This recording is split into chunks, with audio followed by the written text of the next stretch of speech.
Bismillahirrahmanirrahim. Assalamualaikum warahmatullahi wabarakatuh. Alhamdulillahirabbil alamin wassalatu wassalamu ala asrofil anbiya'i wal mursalin wa ala alihi wa ashabihi ajmain. Rabbi shrahli sadri wa yassirli amri wahlul 'uqdatam min lisani yafqahu qawli. Puji syukur kehadirat Allah Subhanahu wa taala karena pada hari ini kita masih diberi kesempatan untuk bertemu dengan bulan suci Ramadan. Salawat dan salam selalu kita haturkan kepada junjungan kita Nabi Muhammad SAW yang senantiasa memberikan suri tauladan kepada kita semuanya. Hadirin yang kami hormati, kajian Ramadan yang diselenggarakan oleh pimpinan daerah Aisyah Kota Malang. Pada saat ini saya akan mengambil tema tentang Ramadan dan keberkahan waktu. Waktu berjalan begitu cepat, begitu pula dengan bulan Ramadan kali ini. Tanpa terasa, kita sudah memasuki hari ke-6 di bulan yang mulia ini. Begitulah karakteristik waktu, cepat berlalu dan tak akan kembali. Banyak manusia lalai dan baru menyadari ketika mendapatkan kesusahan berupa kesempitan atau sakit yang mendera. Bukankah hal ini sudah begitu jelas diingatkan oleh Rasulullah yang begitu sayang kepada umatnya? Sesuai dengan hadis riwayat Bukhari, nikmatani ma'bunun fihima katsirum minan nasi sikhatu wal faruk. Ada dua nikmat yang banyak manusia sering lalai, yaitu tentang kesehatan dan waktu. Ketika waktu sehat, kita kadang-kadang lupa, dan ketika kita punya waktu luang, kita juga sering lupa bagaimana cara memanfaatkannya. Hari terus berganti, bulan, tahun juga silih berganti. Maka yang terbaik untuk dilakukan oleh seorang muslim adalah melakukan muhasabah atau evaluasi diri sebagaimana perintah Allah Subhanahu wa taala dalam Al-Qur'an surat Al-Hasr ayat 18. A'udzubillahi minasyaitonirrajim. Ya ayyuhalladzina amanuttaqullaha wantandur nafsum ma qaddamat lighad wattaqullaha innallaha khabirum bima ta'malun. Hai orang-orang yang beriman, bertakwalah kepada Allah dan hendaklah setiap diri memperhatikan apa yang telah diperbuatnya untuk hari esok. Salah satu yang perlu kita renungi adalah berjalannya waktu yang begitu cepat. Terkadang membuat banyak orang lalai, sehingga saat usia menjelang senja atau badan mulai renta, penyesalan itu datang begitu rupa.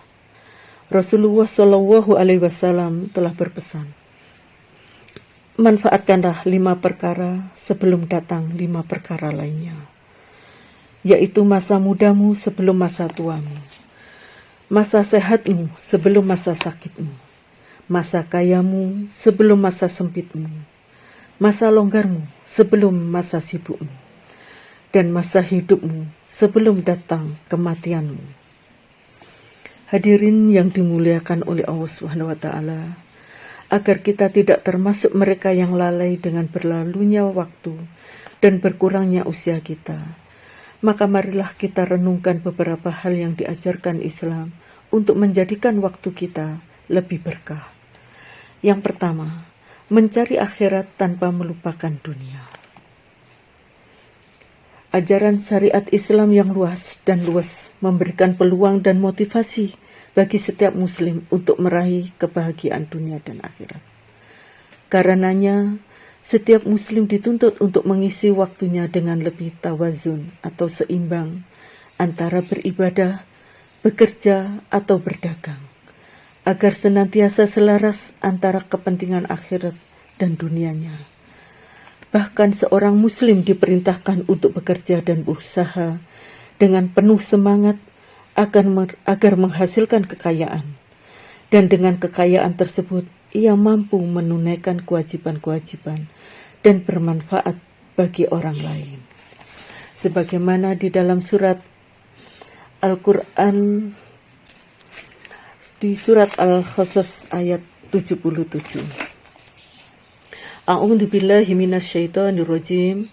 Wabtaghi fima ataqallahu darul akhirata wa la tansa nasibaka minad dunya wa ahsin kama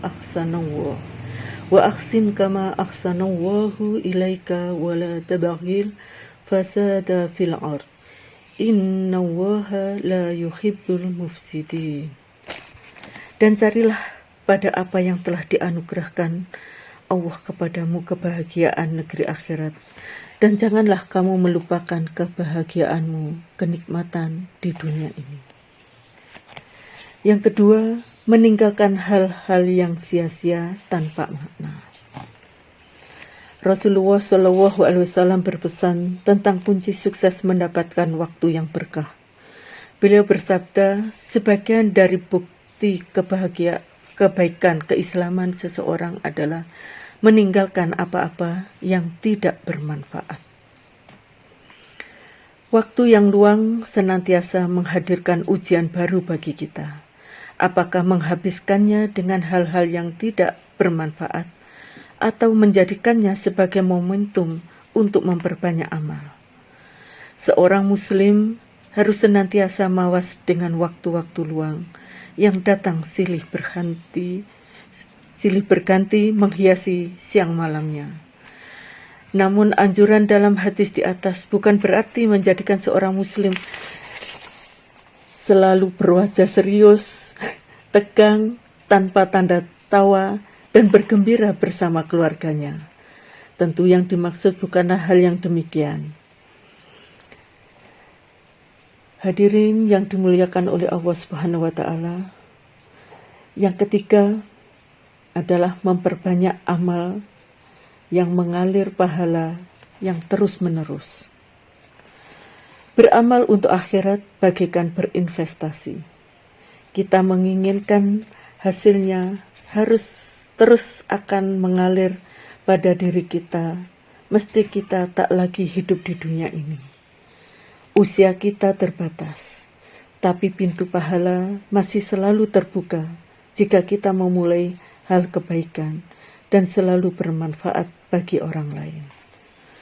Sebagaimana sabda Rasulullah, idza matal insanun qata'a anhu alamuhu illa min salasatin illa min shadaqatin jariyatin aw ilmin yunfa'uhu minal awwaladin sholihin yad'ulah. Jika seorang manusia meninggal, maka terputuslah pahala amalnya kecuali dari 3 sumber: sedekah jariah, ilmu bermanfaat, dan anak yang soleh yang senantiasa mendoakannya.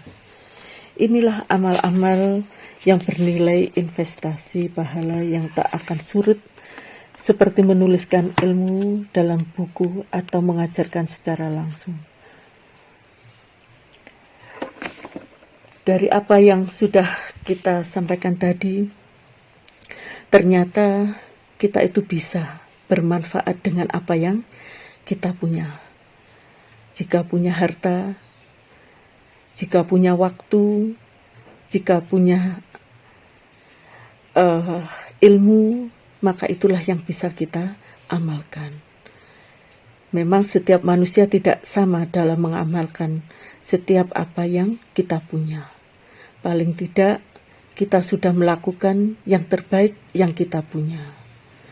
Teruslah berbuat baik, teruslah menjadikan diri kita menjadi orang-orang yang bermanfaat bagi lingkungan sekitar kita.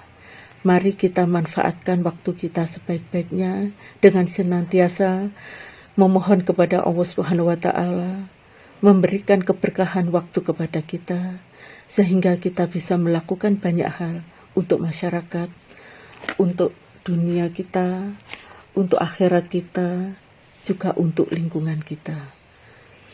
Kurang lebihnya mohon maaf. Nasrun minallah wa fathun qarib wa basyiril mu'minin. Wassalamualaikum warahmatullahi wabarakatuh.